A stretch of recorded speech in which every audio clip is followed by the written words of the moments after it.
राधे कृष्णा दोस्तों, मैं अर्चना गुप्ता वृंदावन से अपने YouTube चैनल ज्योतिष कुंजिका में आपका हार्दिक स्वागत करती हूँ और नए विषय के साथ उपस्थित होती हूँ।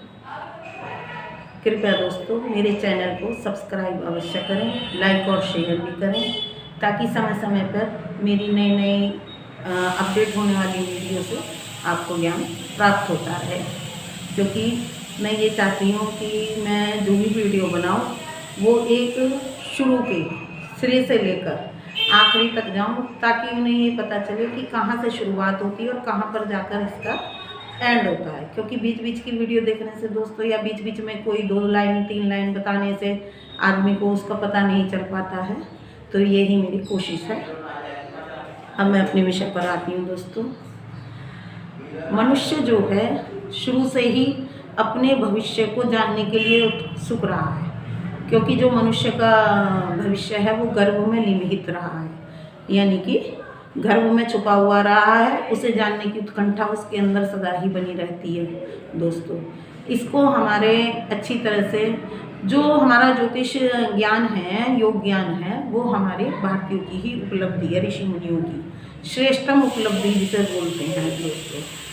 श्रेष्ठतम उपलब्धि इसलिए है कि उन्होंने योग ज्ञान द्वारा ही अपने भीतर के सौरमंडल का नियमन जो है, अपने भीतर के सौरमंडल का नियमन आकाशीय सौरमंडल से किया है, यानी कि उसको मिलान करके देखा है। और उससे जो रिसर्च उत्पन्न हुई है वो मानव जीवन के ज्ञान हेतु कि हम कौन हैं, क्या हैं, कैसे हैं, हमारे ऊपर क्या प्रभाव है।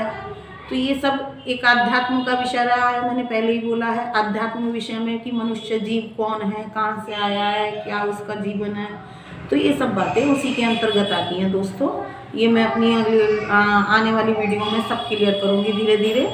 अब फिलहाल ये है कि जो मैं बता रही हूँ आपको कि उसका नियमन करते भीतर के सौरमंडल का आकाशीय सौरमंडल से उन्होंने नियमन किया है।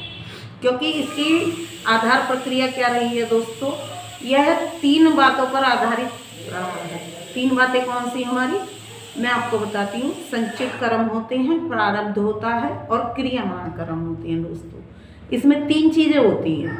अब संचित क्या, प्रारब्ध क्या, क्रियामान का। संचित कर्म वो होते हैं दोस्तों जो मनुष्य अपने जीवन में कर चुका है और पूर्व जन्मों का इकट्ठा है, यानी कि वो सब कर्मों को तो एक जन्म में भुगत नहीं सकता। तो क्या होता है दोस्तों, जब वो अपने स्थूल शरीर से, स्थूल जगत से अपने सूक्ष्म शरीर में प्रवेश करता है तो उसका एक थोड़ा सा भाग वह अपने साथ लेकर आता है भुगतने के लिए पृथ्वी पर।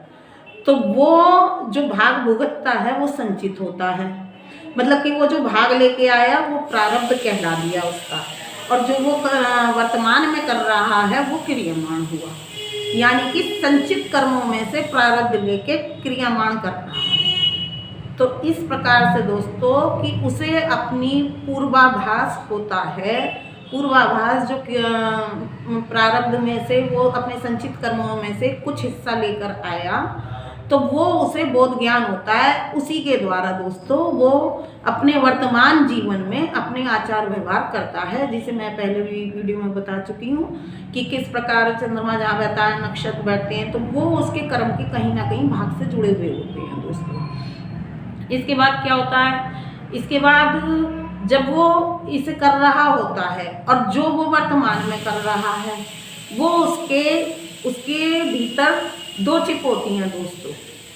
2 चिप कैसे होती हैं कि एक तो वो जो उसका संचित करके पहले उसने जो अपना बैंक बैलेंस बनाया अच्छे बुरे कर्मों का, वो बैलेंस उसका बैंक में संचित हो गया। तो जब उसने अपना जन्म लिया तो वो बैंक बैलेंस में से कुछ अपने पूर्व के कर्म लेके आया और वर्तमान में जो कर रहा है वो उसके संचित होने लगे, क्रियामान होके वो उसका दूसरा बैंक बन गया। तो व्यक्ति क्या करता है कि पूर्व जन्मों की जो उसे याद रहती है, याददाश्त बनी रहती है, क्रियाकलाप होते हैं, उन्हीं के आधार पर वो अपने वर्तमान कर्मों को करता है।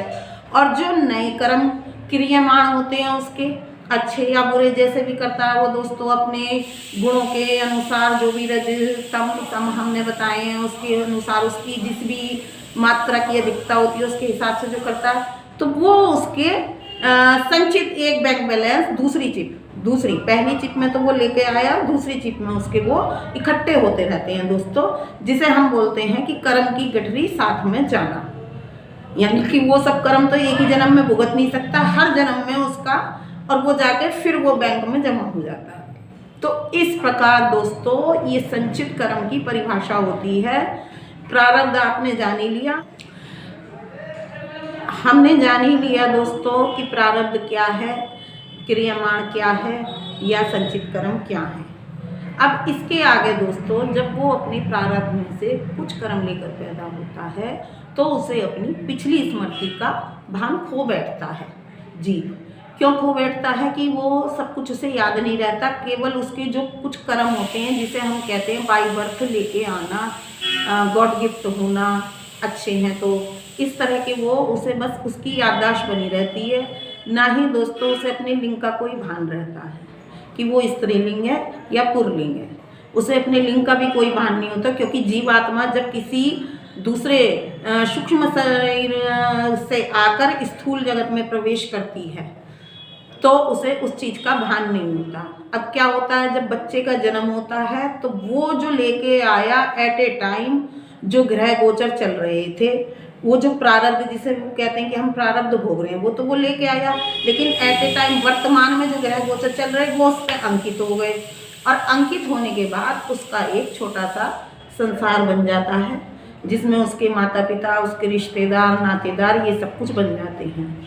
चूँकि बच्चा छोटा होता है उसमें कोई हिलने डुलने की क्षमता तो होती नहीं, कोई कर्म करने की क्षमता तो होती नहीं, तो इसलिए जो दोस्तों ज्योतिष के अंदर बच्चे की 12 वर्ष की अवस्था तक बच्चे के अपने कोई कर्म उसका साथ नहीं देते हैं, यानी कि कोई कार्य नहीं करते हैं। यदि जिसे कहते हैं कि बीमार हो गया, ये हो गया, कोई अचानक मृत्यु हो गई, कोई मतलब इस तरह की ट्रेजेडी वगैरह होना, अच्छा बुरा होना, 12 वर्ष की अवस्था तक बच्चे के कोई कर्म क्रियामान नहीं होते हैं।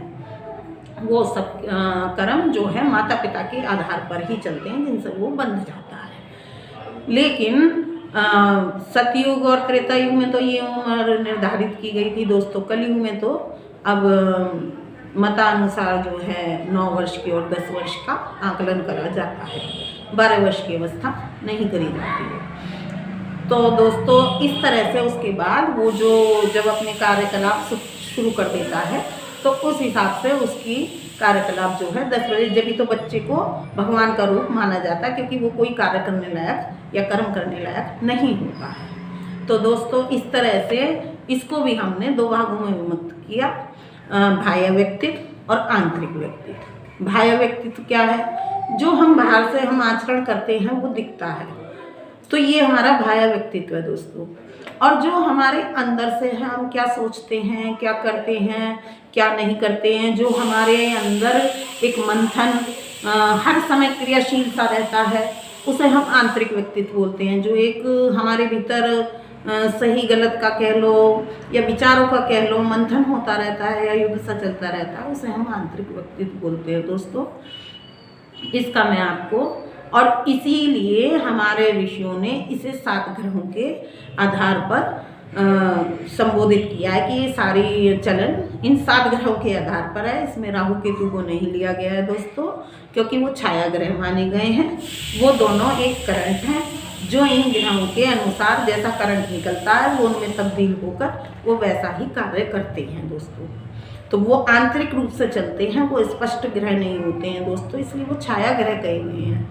इसीलिए आंतरिक व्यक्तित्व में राहु केतु का बहुत ही जिसे कह लो कि मतलब कि जो दिखाई न दे, मतलब कि योगदान होता है दोस्तों।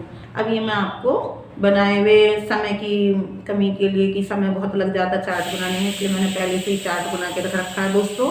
ये मैं आपको समझा देती हूँ स्टेप बाय स्टेप वो कैसे 7 ग्रह हमारे बाह्य और आंतरिक व्यक्तित्व में कार्य करते हैं दोस्तों। चलिए आइए हम चार्ट देखते हैं।